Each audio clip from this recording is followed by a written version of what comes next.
never know if it could change your life. Take a chance, you're neither wrong or right. You never know if you don't roll them dice. You better roll them dice. You never know if it could change your life. Was shockingly hot, and it's the reason I'm not wearing lashes is because he couldn't get the app. He needed to scan my ID because I got cough syrup. Mm-hmm. It's not an addiction. I still have a cold, Jess. Since the fires, yes. Yeah. But like when I spent like a good 10 minutes in the hall of him just like trying to get signal and being like, I could give you the Wi-Fi code, but I am just gonna flirt. I'm just gonna leverage this to my advantage. Hello, listeners. Welcome. Speaking of flirting on actual play. Welcome to another episode of Dungeon Master of None, and we have some very special guests for you today. Why don't you all introduce yourselves, and then we'll sort of jump into the bigger picture, if you don't mind. Sure. I'm Jess Parks. I am the Dungeon Master of the podcast I Seduce the Dragon. I would say you're the Lake Bell of Dungeon Master AP. You got the world. That's an incredibly deep audio. cut. I have to agree. I have to agree. As in what's that amazing movie that Lake Bell is in? The In a world. In a world without sunlight. Yes. Oh my God. I could not have received a better compliment. And I'm Lake Bell was also in an incredible one-season science fiction show called Surface that I was obsessed with briefly that wasn't very good. It was about, I think, sentient whales flooding the U.S. It was a very bad show. Anyway. That sounds amazing. She is currently the voice of Ivy on the Harley Quinn animated series on HBO that has just entered their third season, I think. I didn't know that. Yes. Dang. Highly recommend. Sorry, we interrupted the D&D introductions. We're not getting very far. Sorry, everyone. My name is Ryan Keeley. I am known as America's favorite stepmom, but I am also a theater artificer on I Seduce the Dragon, a real play podcast. I play with these two lovely ladies. Hell yeah. Hi, and my name is Cristina Van Epps. I'm not known for anything in particular, but I work in aerospace, and on I Seduce the Dragon, I play a deadbeat father who's an alcoholic and a were-tiger. So that's always fun. You're known for a couple of things, mostly your expertise in vor. And here and now, really? People don't even know her yet. Yeah. Cristina has another podcast called Parlor of the Paranormal, where she it's all about paranormal romance novels. Paranormal romance novels. We review paranormal romance novels. And because I know the definitions of some words, I am haunted by friends about them forever. I see. She's just our podcast expert on vor. On vor. Okay. Which comes up a lot in I Seduce the Dragon. In paranormal romances, I'm aware that it's kind of like a, it's a like a Tumblr art thing that happens. But I as far as I knew, that like I didn't think that paranormal romances were actually involved a lot of vor. But I'm not an expert. Not a lot. In my experience, no, it comes up more in my friend group specifically.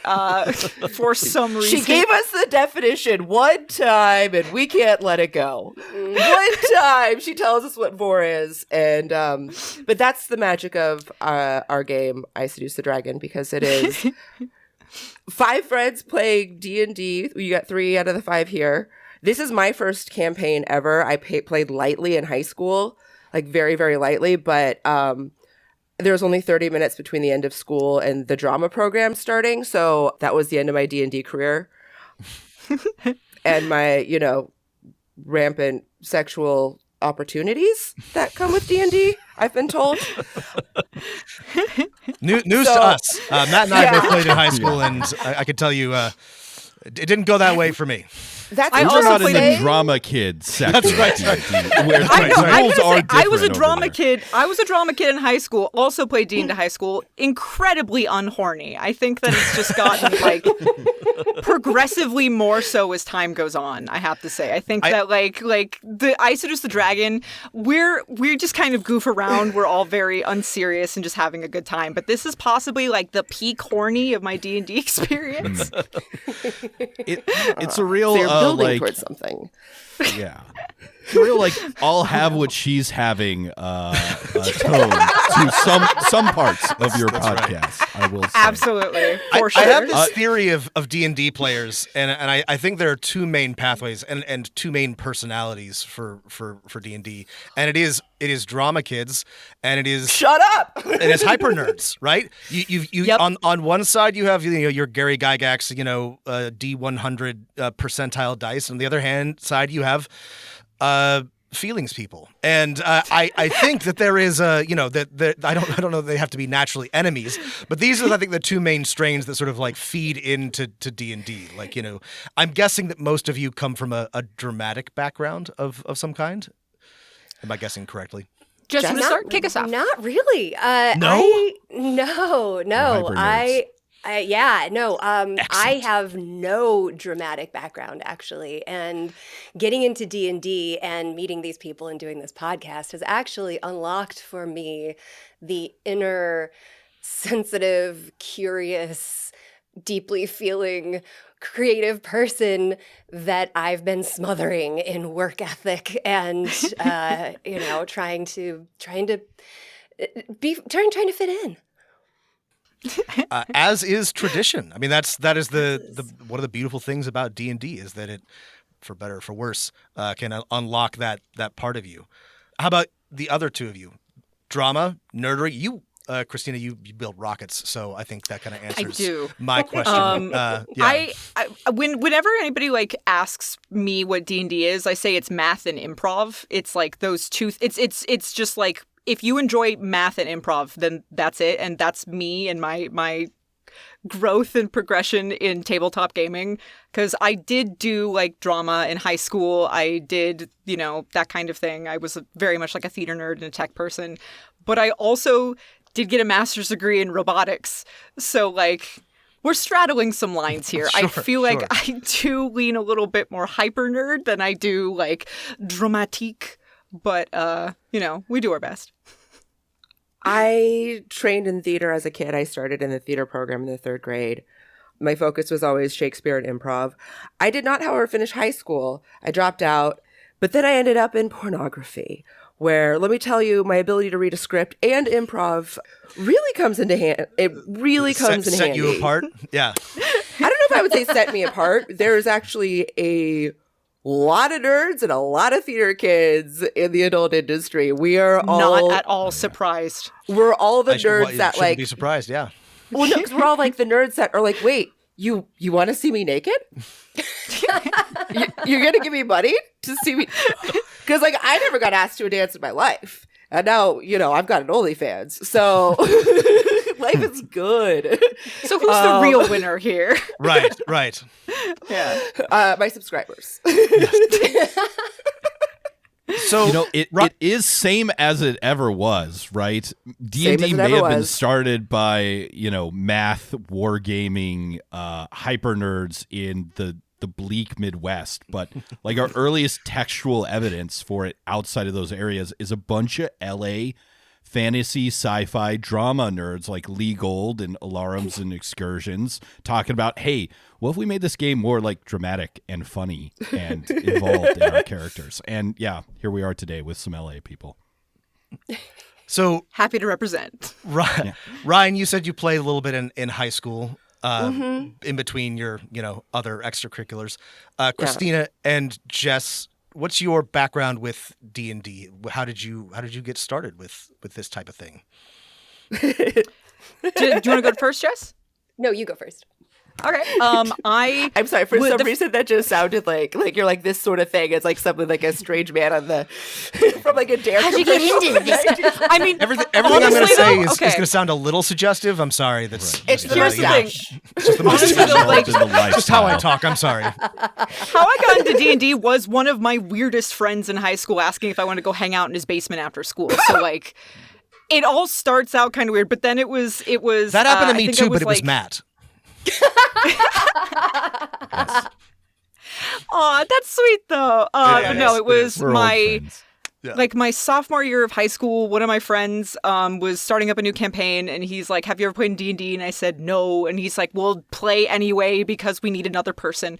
So I got brought into it, and I loved it. I actually love games that are like needlessly complicated for some reason.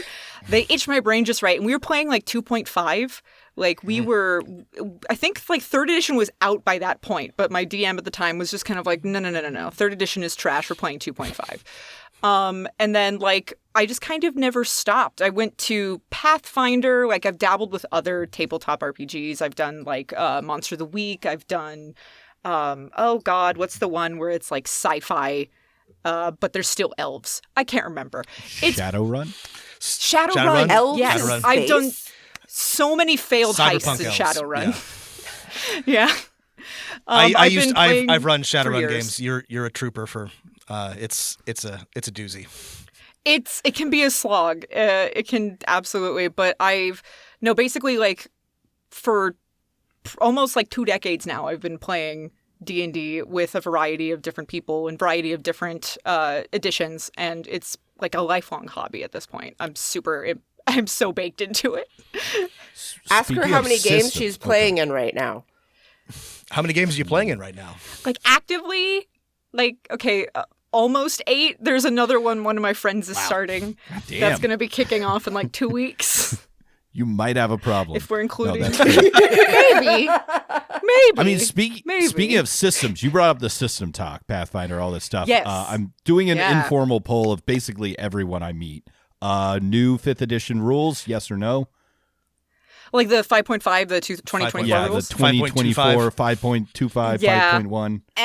I haven't fully switched over. I'm still on 5th edition because it doesn't feel Is like a I Seduce big the Dragon change. Are you a Switching over? 5.5 Can we get an podcast? exclusive? Not yet. Okay, It depends yeah, on so- what's happening on Roll20. That is the only reason I can play That's the a good game. answer. Yeah. Like to the point that like it's affected some things in Roll20. Yeah. Ooh, damn, that sucks. Speaking of the Wait. actual play, I want. Oh, Rob, sorry, We're Okay, still in the I'm middle of a getting ahead question. of Jess myself. has not answered.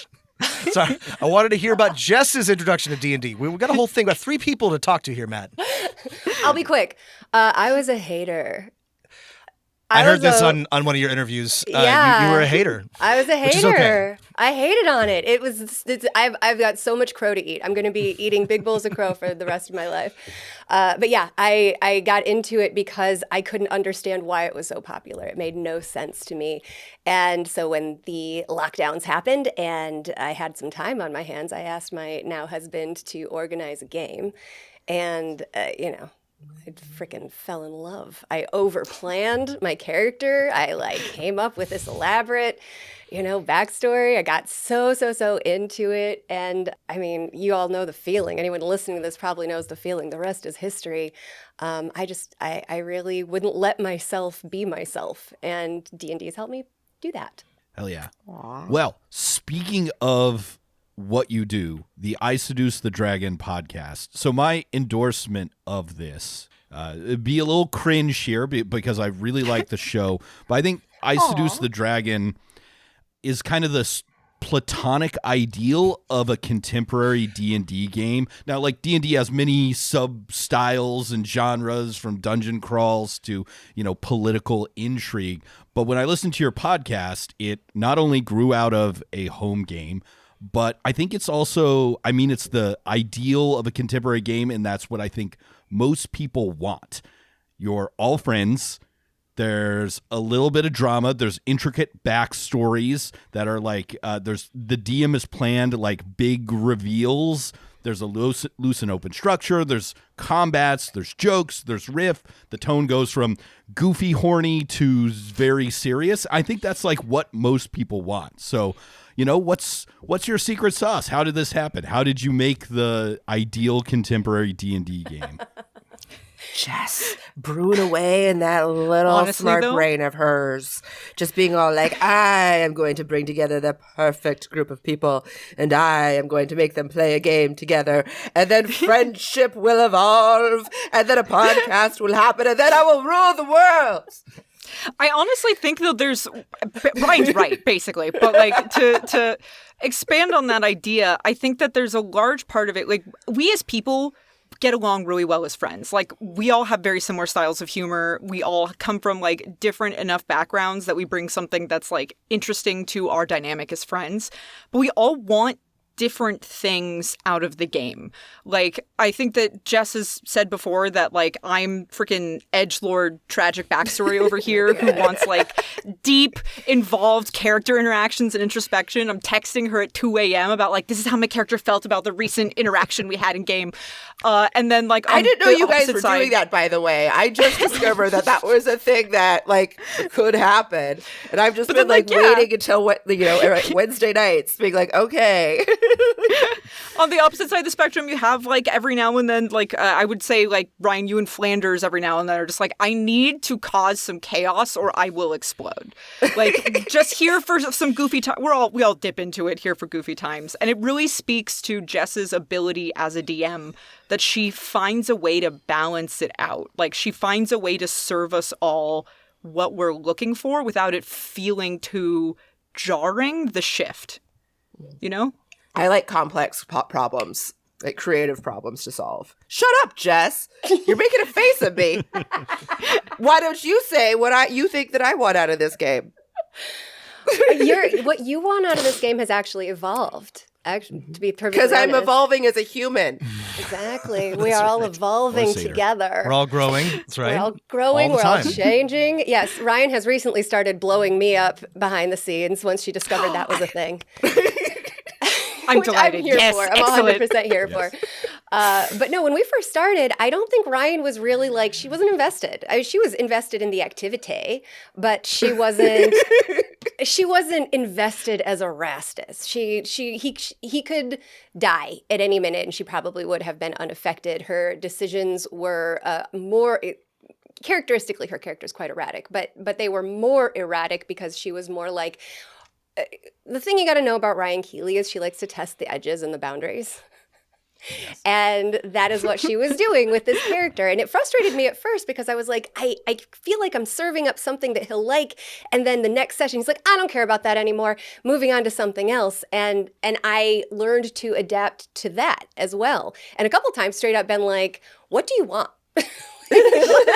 Like, let's have a candid conversation about this. Well, some of that, I think, came from the fact that this is my first D&D campaign. And so I didn't know. I mean, I still get confused of like what I can do in a full action turn. And part of me like testing my boundaries and finding things out is that when I play Magic the Gathering, I am the person that is not afraid to let their life force go down to like 2. Like I will just take the hits if I'm setting up for like a more strategic move, which I discovered does not translate to D&D always. But continue, Jess. But yeah, like there's definitely like I was testing the rails because I didn't know what it's such an open world, and for someone that didn't know it, and I'm playing with people that have, I mean, other than Flanders, these 3 women play regularly, and so I didn't know what was possible in this universe. I have a number of players who have gone from I'm just happy to be involved to being, dedicated role players. It is a beautiful journey. It happens, and a lot of people start, they just want to hang out.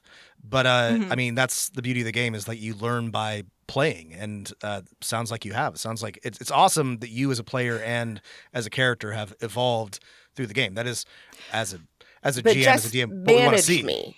Jess has learned to manage me. I will say, to speak to Ryan's credit, though, I speaking on my own behalf, I do really appreciate the boundary pushing and the desire to sort of like, let me just see what all I can do in this sandbox. Because if from my personal thing, again, I goof about like getting really in the weeds and delving into character interactions, and that counterbalance helps me get, keep it light and keep it fun and be not that serious about it. Because at the end of the day, it is a game and it's about us enjoying it. And I think that really helps flavor the sauce, is that like, it's mostly just us having a good time. We're not really focused on like, what's the ideal story that we're telling here. We want it to be satisfying, but mostly we want it to be fun. Yeah. So the secret sauce, I guess I would say, to striking the balance that you are responding to, which is very much what I'm trying to produce here, is a combination of assembling the right group of people, that you have the kind of trust that you can push each other's buttons in a playful way without being worried that you're actually alienating the other person, because the entertainment comes from conflict. And once I found those people who could support each other in real life and punch each other in the face in imaginary life, then it became a matter of me being the straight man. So now I'm creating a story and trusting that they're going to add goofs and flavor and whatever. The more serious I make it, the more hilarious they're going to make it as a counterpoint. I can trust them to do that. So I don't worry about scheduling in jokes, planning in jokes or goofs or lightening the mood, because they'll take that for me. And there's like a level of trust with that. And then of course, the last part of the secret sauce is editing. Oh yeah, she does us such a favor in the editing. This is great. You guys are making this really easy for us, because you're jumping to the meat of the conversation. I don't even have to prompt you. I mean, this is what you're describing, Jess, is like what Matt and I have talked about. This is what you dream of as a dungeon master, is being like setting up your players and then just like letting them loose. And then they do all the work of like bouncing off of each other and driving the plot forward and creating the conflict and the drama, which is not easy to do, right? You have to have engaged players. You have to have interested players, and you do have to do the work to like get them there. But like, it sounds like, and from what I've seen on the pod, you've gotten there, which is, again, this is a recommendation that we make to our listeners, and it's about what you said. It's about picking the group. It's about making sure you have the right chemistry. It's a lot of, making smart decisions about people, I guess. Well, it's one of the things, if I may say, that I really enjoy about your show, and the two of you have that quality of friendship, that you can disagree about something and kind of clash about it. And I love to listen to that, because I don't get in those conversations in my day-to-day, generally speaking. So if I have like a hot take or an opinion about a rule or an angle, or like when you guys covered the Rime of the Frost Maiden, you disagreed about it. And I found that very, very engaging. I really love to agree with one of you more, but to hear the other side represented. I think that's the kind of, I'm making air quotes, conflict that you can tolerate when you have a deep friendship and respect. I mean, that's a very nice compliment, and I appreciate it. But that's exactly right. And I don't think it's a very nice compliment, Rob. The drama begins. Yes. Fight. But like, I mean, that's a great point, and I really liked what you said earlier about like conflict is what people are here for. Conflict is what drives the story, and I think this is a mistake.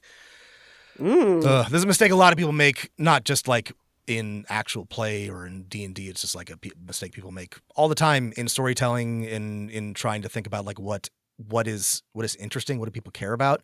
But there's also a mistake people make where they confuse, just fighting for conflict, right? Like there's a type of productive, interesting, generative conflict that you can have, and you're right that it does come from people who know and trust each other and can disagree productively. And one of the cool things about D&D is that it like kind of gives you practice in that, right? Like it lets you kind of like wear that hat depending on, how your game is going. Sure. And, mixed results sometimes, but it's cool that you're encouraging that, and it's cool that your players like that. Like that's the thing is getting to the point where people feel good about that is difficult. So this sort of like relates to one of my other questions. So Jess, you had there was a home game before this became an actual play. Was everybody who was in the actual play in the home game, or did you all know each other before? What's your story together? Did some players not make the cut? Yeah, that's right. Was anybody not pretty enough to be on the actual radio. play? Yeah, For radio. We're actually all Sorry. just this good looking. It was audio. Sorry. Yeah. Yeah, unfortunately, we are all very attractive. But the group actually really annoying. started. It's so hard. Our cross to bear, truly. But no, you get, when you start with 5 smart women, there's nothing more attractive than smart women, in my opinion. I agree. Yeah. And the group that came together, we didn't plan to do a podcast. No. We planned to do a home game. I planned a game that would bring these people together to be friends. So that's really the chemistry that I planned, was not at all for public consumption. And then we had to peer pressure her into making this a podcast. They kind of did. But the funny thing is I was already kind of doing it. I was recording our games after a while and making these cute little recaps that were like 10 minutes, 20 minutes long of the whole thing, and sending them to them, and they were loving them. And then we did a one shot, and I cut that into an hour-long thing, and I put music on it, and I did sound design just for them, just a gift for them. And I played it for Sean, my husband, and he was like, "You got to make this a podcast." And I was like, "No, I don't need, there's enough, my God, there's enough D&D podcasts out there. The world doesn't need mine." But it got me thinking. It got me curious. Helped that a couple of us were also banging on the table like, "Jess, make this a podcast." It was too good. It was too good. It was too good. It was too very good. enthusiastic. This answers some questions that I had, right? Because I was watching your recaps and your amazing animations and narration. And I was like, wow, this is really good. It doesn't have to be this good. Why are you putting so much effort into this? Like this is an actual play. Like this is way better produced than 90% of what's out there. But it makes sense if this is what you do professionally. And also you were just doing it for fun and you enjoyed it. Like of course it makes sense that it would be this quality. But I mean, Speaking they were right. of 90% of what's out there, right? Like 90% of what's out there today is like people who are like professionally actors of some kind or improvers, right? And your podcast, which is, we started with a home game, we were having fun. It was the recordings of it were entertaining enough to people who are not in the game. Let's turn it into like, that's how it used to be like 10 years ago, 15 years ago. I can't remember what year it is, but like, how does it feel like coming into right. the actual play in this time where people's like home games do not become actual plays anymore? Oh, I'm just sorry. That's a tough bummer of a question. It's like you're trying to start a garage band in, 2025, which it's not Seattle in the 80s anymore, but garage bands are still cool. It is, and I'm with you. But also, when I decided to actually do it, and I set goals for myself for making this, and I say myself because early on, I'll make a confession right now. Early on, I didn't trust that they would be willing to help. Knowing how much effort something like this takes, how much actual hard, consistent hard work, I didn't want to put that on my friends. I was asking enough of them to show up and play every 2 weeks.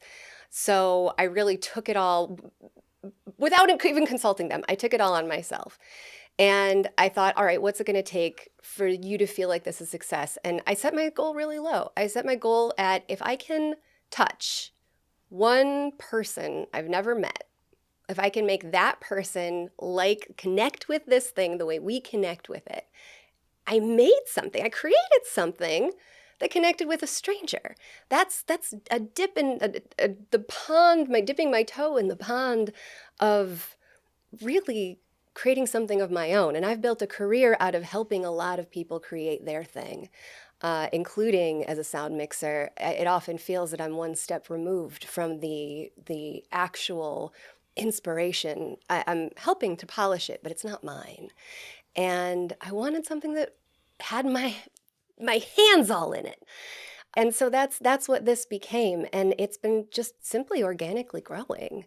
So yeah, I try not to think about the fact that we are at a disadvantage because we don't have actors and Hey, I have appeared in 500 films.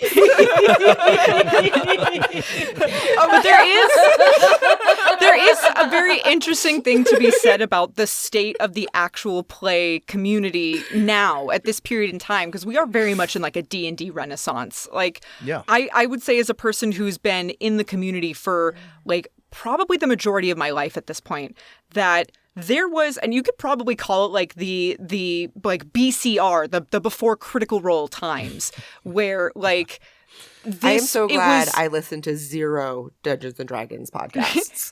I mean, honestly, I never have.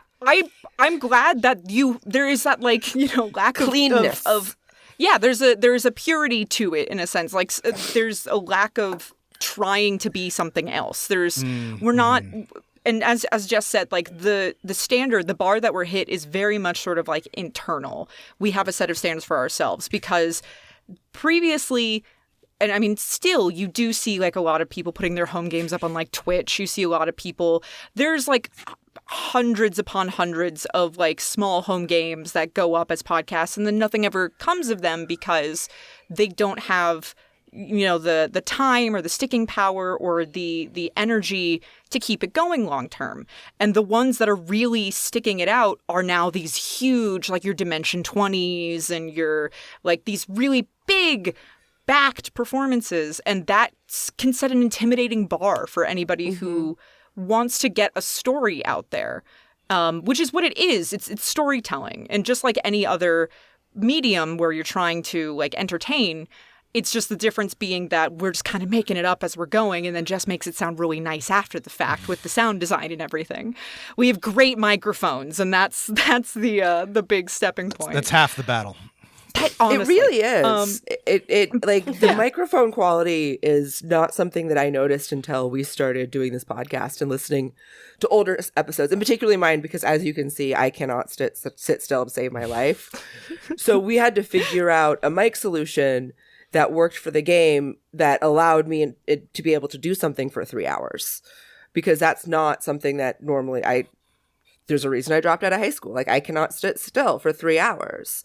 And so like it all comes down to Jess's like brilliant planning and her thoughtfulness and like how to guide both the technical side of this show, because as a sound mixer, she knows what she needs to make it good, to sound good. And also that ability that before she was a sound mixer, she was an executive and project manager, and like has also like that brain of like how to. This explains so much. In our communications leading up to this, Jess was shockingly thorough, professional, detailed in every email. Sent us an air table, and I felt so embarrassed because I don't work in an office anymore, and my like email skills have atrophied. Like I used to be really good at this stuff, and I don't anymore. And Jess was again more than you had to do. It was great, but I can see the project manager, the the professional. It's you're just the enthusiasm, Rob. I mean, it's clearly these are the qualities that are required for a high quality dungeon master. Is somebody with organizational skills, enthusiasm, leadership ability, imagination. Yeah. Machinations. Also research. She was like going and watching other people playing this campaign to learn how Rime of the Frost Maiden is run by other people, to learn from other people's mistakes before she even started this one. And then had to make her own mistakes because we refused to go along with the plot of Rime of the Frost Maiden for more than like 5 seconds at a time. Oh, yeah. Let's talk about Rime of the Frost Maiden. I think it's one of the better, overall adventures. But Jess, you've clearly... Well, I guess Jess and your ungovernable players have taken it in your own directions.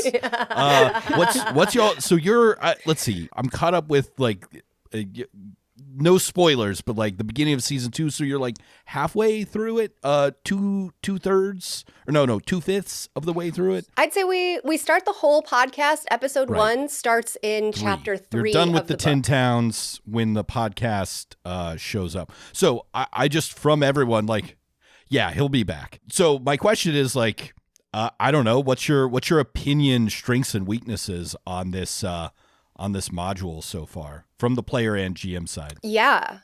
Well, from the GM side, I think what I love about it is also kind of what a lot of people don't like about it. I think that it was a module, and I'm going to disclaim this, that I don't have a lot of experience with D&D modules yet.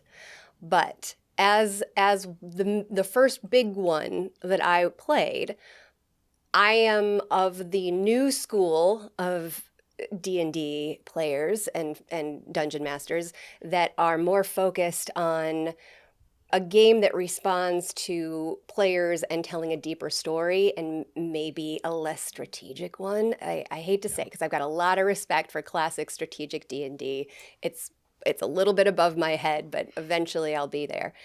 I think that Rime of the Frost Maiden is perfect for that kind of DM that doesn't have a novel they're waiting to write, so they're going to turn it into a D&D game. Wow, rude, but Jess. They do want to make it their own. I'm just saying, there's a time. I'm just kidding. Rob. I'm just kidding. Wait, what? Rob's got like 6 novels. You sitting on your novel? 6 of them. No. You writing your novel? Yeah, but I would. It's a joke because I would never inflict it on my players. It is a type of DM though that you have correctly identified. Yeah. Go on. I have been the victim of that DM multiple times. Yeah. What is that? Me too. Unfortunately, I have been on the receiving end. Which is why I would never do that. To Is it somebody like else the on purpose. director of a bad play who also wrote it? Essentially- Kinda. Exactly There's like that. Got it. Yeah. A Cool, cool, DM who's got everything planned out and does not allow any players the freedom.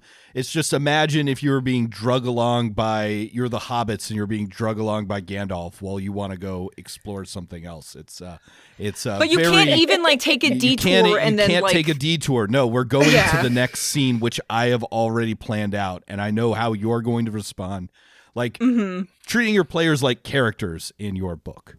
Got it. Right. Okay. And not people with their own agency and decision-making abilities. Yeah.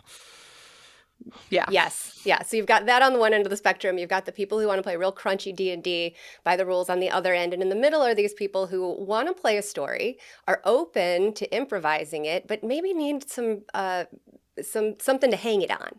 And Rime of the Frost Maiden does a beautiful job of that, because it's got kind of like main plot points that, honestly can be taken or left in some combinations based on what decisions your players make and what resonates with you. And then there's multiple ways within the module to tie those together, which are all, as far as I'm concerned, like it's just a Michaels of a story. So go buy whatever parts of the crafts you need, and the rest make yours, which I love. The downside is, of course, that requires a lot of work from the DM. It requires you to sift through it and figure out what you want to use and know what you don't want to use. And that is like, it's not for somebody who just wants to open a book and play it.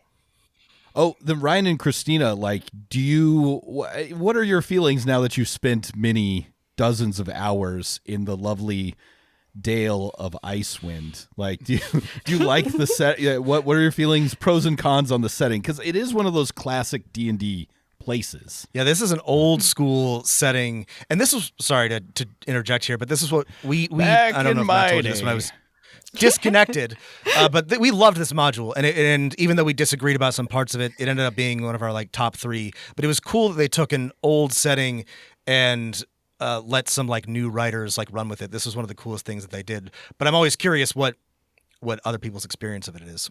I just want to say real fast, going back to what you were saying before about DMs that have written a novel and want their players to play it.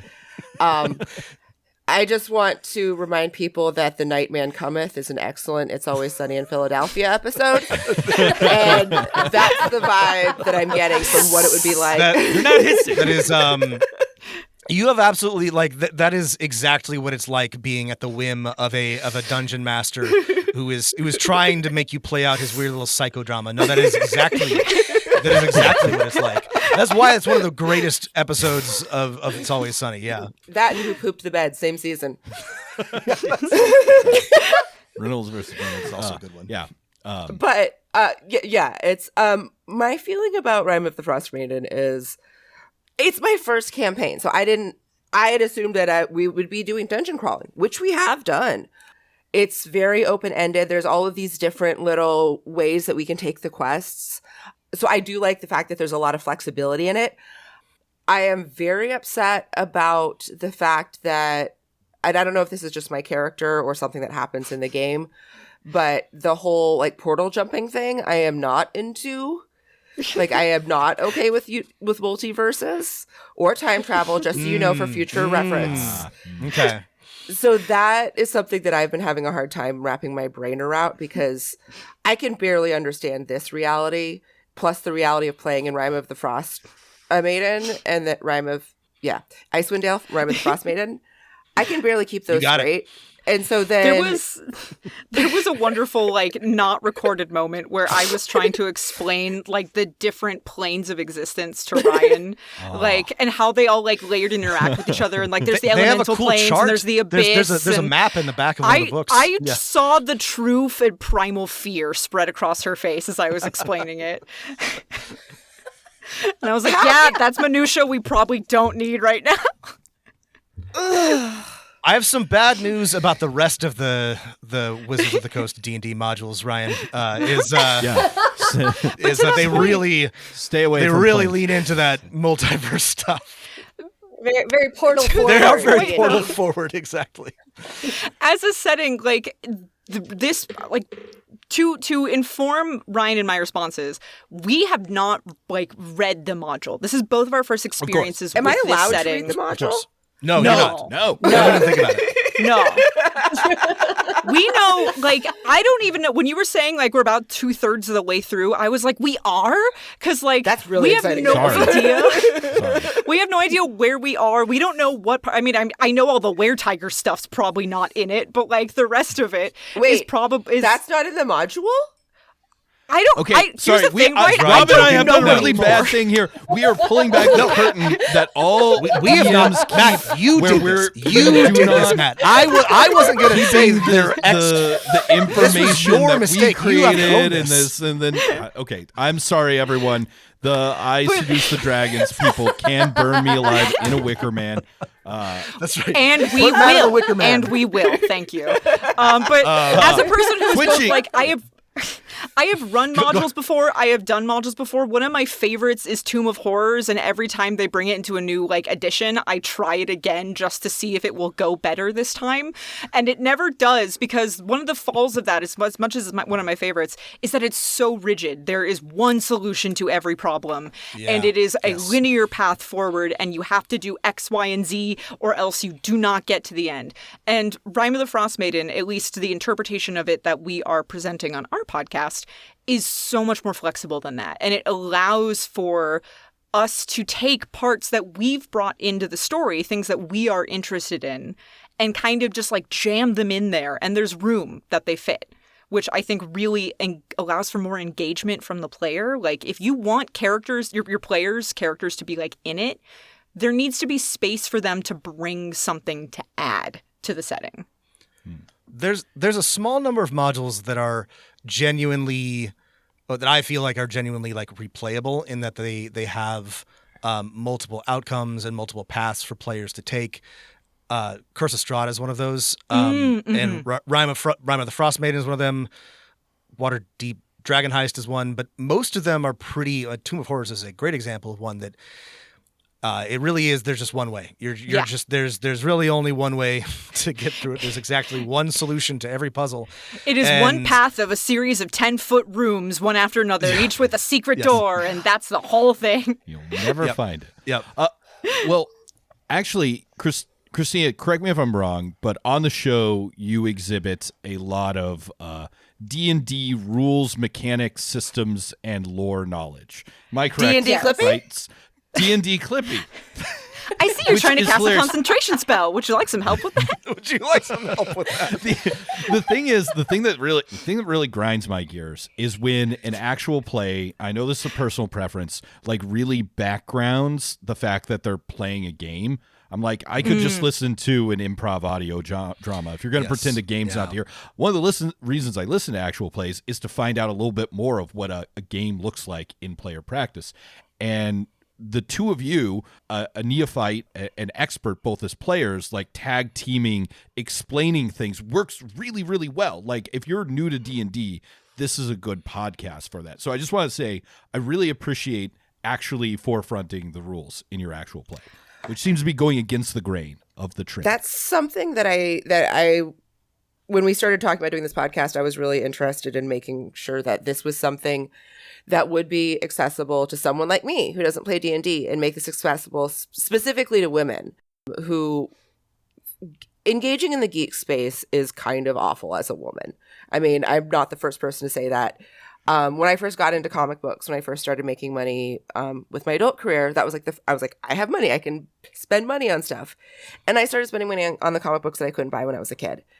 And that was a really challenging space to navigate. And it didn't feel inclusive. And it felt like whenever I tried to engage in content from like YouTube creators or podcasts, that it was all designed for an audience that already knew all the in-jokes.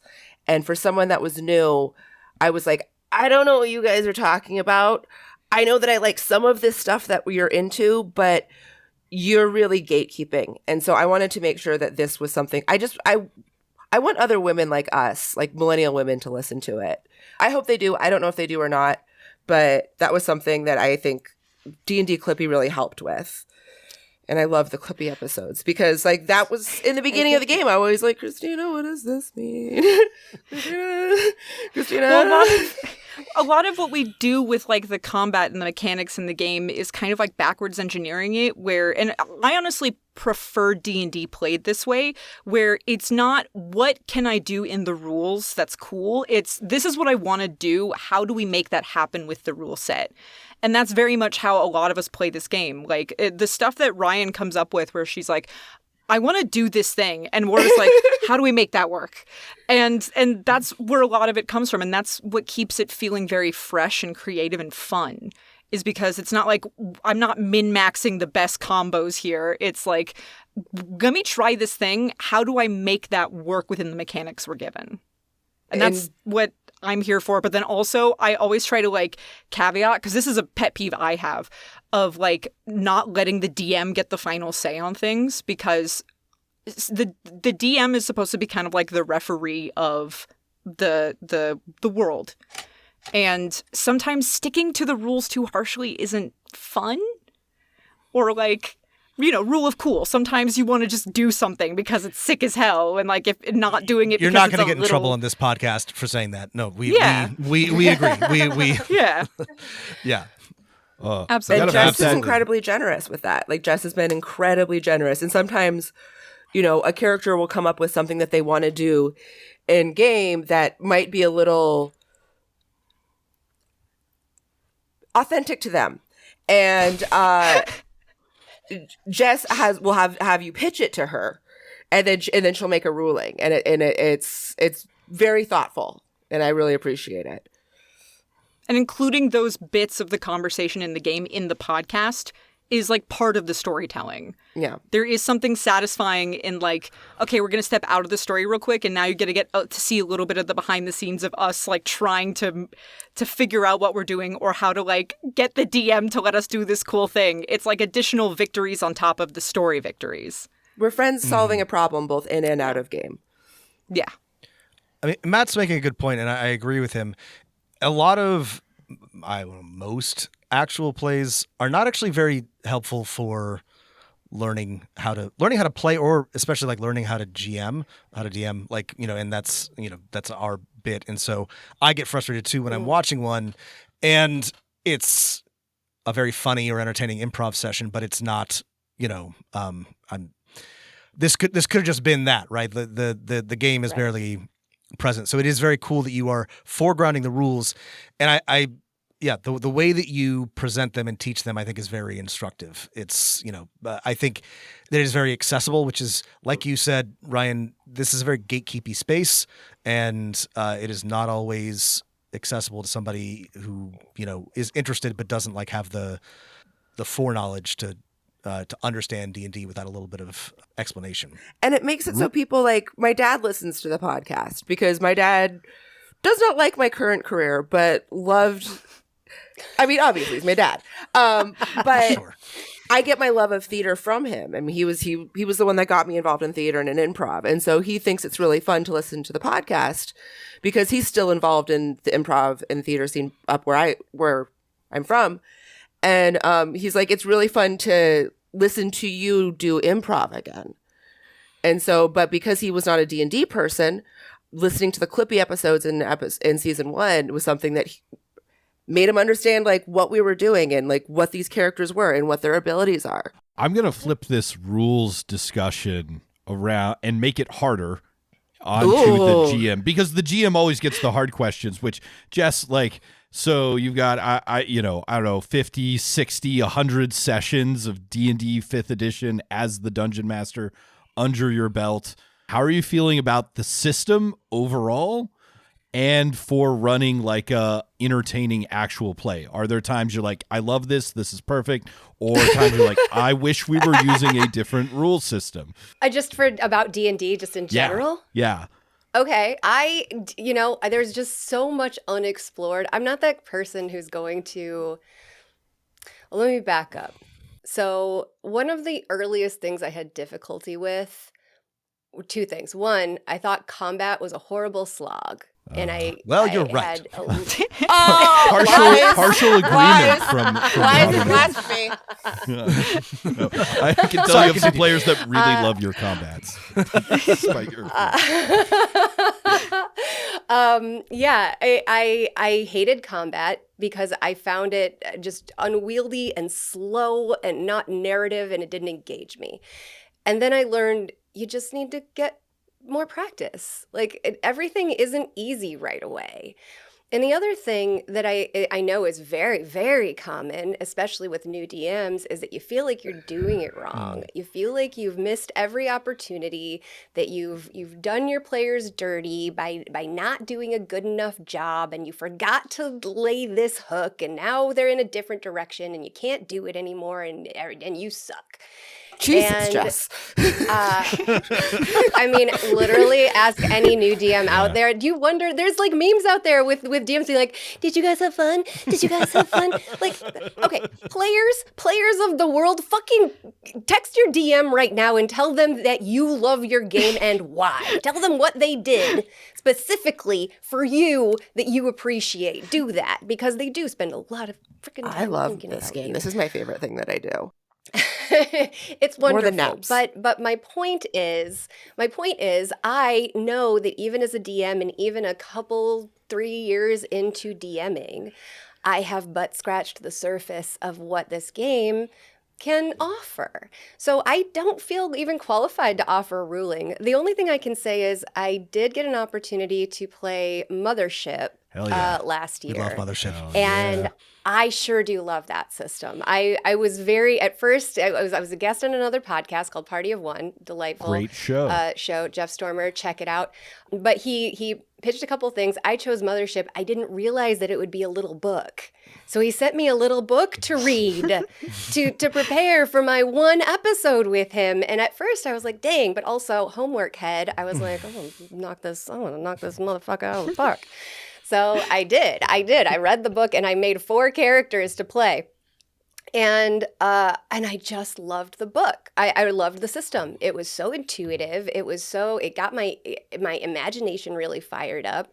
So I'm sure that there's a bunch of amazing systems out there that I just don't have the bandwidth to learn. Right now I'm quite satisfied with Dungeons and Dragons because it has 2 things going for it. It is incredibly versatile and it is the most ubiquitous, which matters. It's the common. It's common. You're speaking common. Yeah. You can go ahead and speak your Elvish and your Orcish and your whatever with these other systems, but most people will be able to meet at common, which is I D&D. recently played Exploding Panties, which I believe is a different system.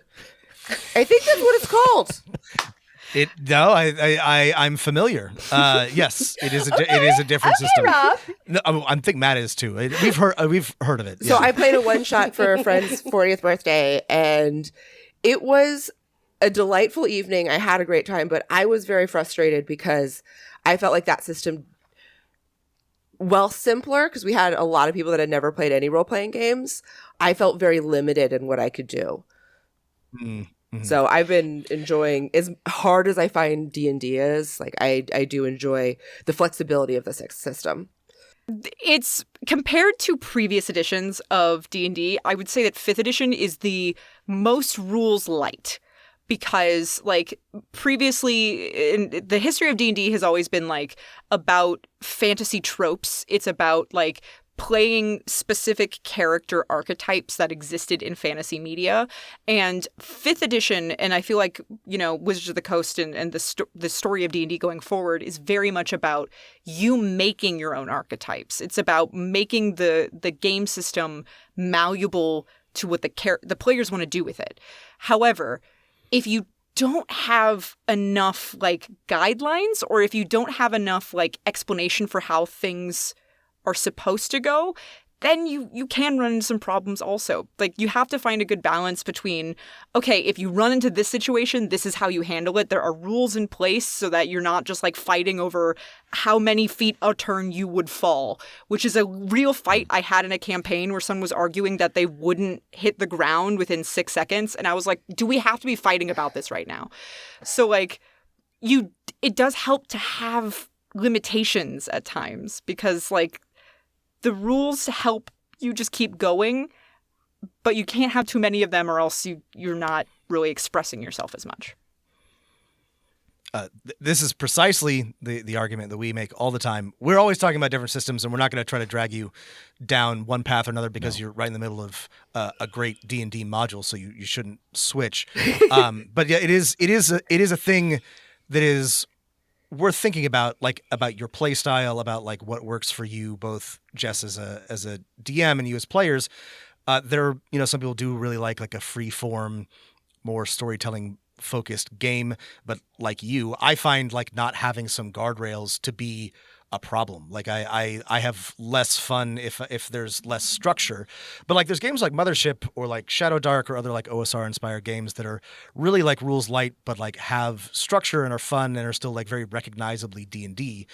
But like I said, you're in the middle of a 5e campaign, so you should just keep doing that. This is really, like, one of the best. It is. I'm so delighted that you chose this one because it is, I think, really, like, the peak of what Wizards, like, new writers did when they were still letting, like, new writers write modules, and it shows because it's very different from things like Tomb of Horrors, for example, the classics, which have a lot to, like, recommend them, but it is a lot more open-ended and allows for, like, what Matt was describing at the beginning of the podcast, you know, your sort of, like, platonic ideal of a D&D game with drama and romance and excitement and body jokes and all that. And yeah, it's very cool to see.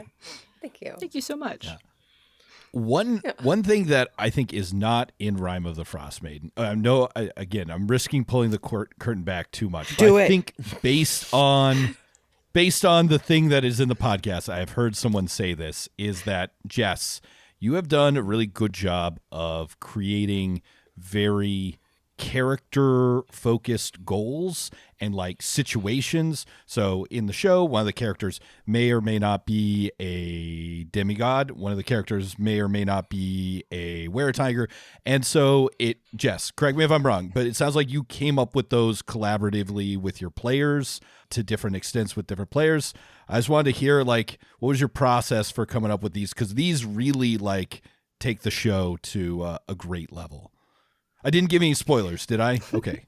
I'm Not saying at all. everyone No. don't say In fact, anything. I'm pretty really sure that's the premise. Like, yeah, Okay. Gentry's a demigod and Tori is a were-tiger. That is known information going in. So you are spoiling. I gotta say, not the were-tiger thing is great, but, like, the deadbeat dad, that is, like, that is probably, like, to me, one of the most inspired character, like, bases that I have ever encountered. Like, I've had players come up with all kinds of, like, this is my character, and I've never had anybody be like, I'm a deadbeat dad. That rules. I like, they're all great, but, like, that is really, like, peak role playing to me. Sorry. Thank you. I Let the record show, Rob supports abandoning your children.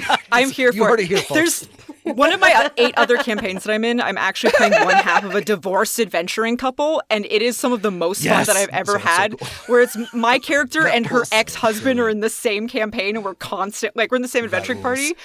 It's like make characters that are kind of like the worst in a way, because if your DM is as great as mine is, she will suddenly just like have your children that you abandoned 4 years ago get dropped off directly in front of you and completely derail every intention you had, but at the same time suck you in so hard with the stakes. Like, my character that I created was like your run-of-the-mill mercenary who was just kind of in it for the money and the you know, to screw around at the beginning. And then the second that Jess is like, hey, I'm bringing in these narrative hooks for you, I'm bringing in this backstory you gave me that on a whim, and I was like, I am so invested now, deeply and emotionally, in the campaign. Yeah. What is backstory for if not to throw it at you Exactly. and torture you with it? I would say, Matt, to your question, that I am because I have aspirations. I want to be a great storyteller. And by that, I mean, I don't consider myself a writer, but I have begun learning about writing. I want to speak a great story. I want to engage these 4 people in front of me as if they were children at a camp out. And part of my style of doing that is being incredibly, incredibly open to, I want to say inspiration. That sounds kind of cheesy when I say it like this, but take, for example, in our game, we've got Gentry played by Dana Scarborough, who is so hilarious. Truly. And she has religious trauma, something that I did not really know about her going into this. And she made a character that was beloved by her. Backstory was very nice and happy, and her family loved her. And she chose a cleric. And the idea that she would have inherited godly abilities herself, I know that demigod isn't like an original trope or anything, but just sometimes perhaps you both have felt this in running your games, or perhaps somebody listening has felt this, that it's a shower thought or it's a commute thought, that you're just kind of thinking about your game, thinking about your characters, and suddenly the way opens before you. And that's what it was with the demigod. I didn't tell her that was going to happen. I didn't check, because part of I was new to it. Now I might check, but at the time I didn't, because part of it was that if this were to happen to you in real life, if you were to suddenly find out you were part God, they're not going to care what kind of trauma you had as a kid. It's not going to matter. Like, you're going to have to figure out how to deal with this thing. And I like to push that boundary within reason. It was the kind of thing where I rolled it out, and unfortunately that part of it happened before we started podcasting. But I rolled it out and then checked with her later, and I said, are you cool with this? If this isn't where you want to go, I've got ways to change it. But this came to me. I wanted to try it. I thought it was a really cool scene. What do you think? And then she had buy-in on it. Nice. There have been a couple of things that have happened in this game that have come from being open to allowing where the story is going to go to just tell me instead of me decide it. And so far, that's served us pretty well, I think. Does that fit? Have you guys had that feeling? Like, that's not just me. Absolutely. Yeah. No. I'm open often, mind. Think about your game all the time. Yes, that is the way. I'm often noodling, and I spent my whole morning looking up various widths of marine rope. Nice. She is so in. We are. Yeah, that's right. By the time that we finally get to we're gonna be. We've got a boat. We have a boat plot. By the time we get the yeah. boat, I fully expect that Ryan Keeley is going to have built one already and is going to be like showing us how to do it. Like, actually. But yeah. Jess, I'm just like you. I'll be doing something else, and then this light will go off. And I'm like, oh. This person has a brother, and their brother is going to come show up at this moment, or my player has this person that they met 10 sessions ago is going to come back and do this. That's exactly I'm always that's how you're in it. You're always noodling on ways to get them engaged, to keep them involved. I love that for for Dana too, because like 60 to 70% of what I do in role-playing games is process my religious trauma. So I think it's I think it's a really good medium for that. Yeah. Yeah. Matt, you had I have one more question. I think for the GM and the players and their quick ones. Which Jess, how do you talk so good? Like how do you talk so good? DM? Explain your amazing DM voice, your narrator voice. Your narration voice where you say the consequences of something, and it sounds like you're reading something you've written beforehand, but you're so obviously not because it's not stilted, and it just I don't know. It sounds like you're narrating an audio drama. This is why I assumed you had a background as a performer. That's really kind of you to say. So maybe this will help other DMs in your audience. Please. It would help me talk about this. Because I'm like, and you see like a cool dragon. Okay, but next to the dragon is but in front of both of those, see, that's me. So the easiest there's a few steps that I can offer. The first and very easiest is like, this is going to be a hot take. I don't know if I should say this out loud. Do Opinions. it. Good. We like hot takes here.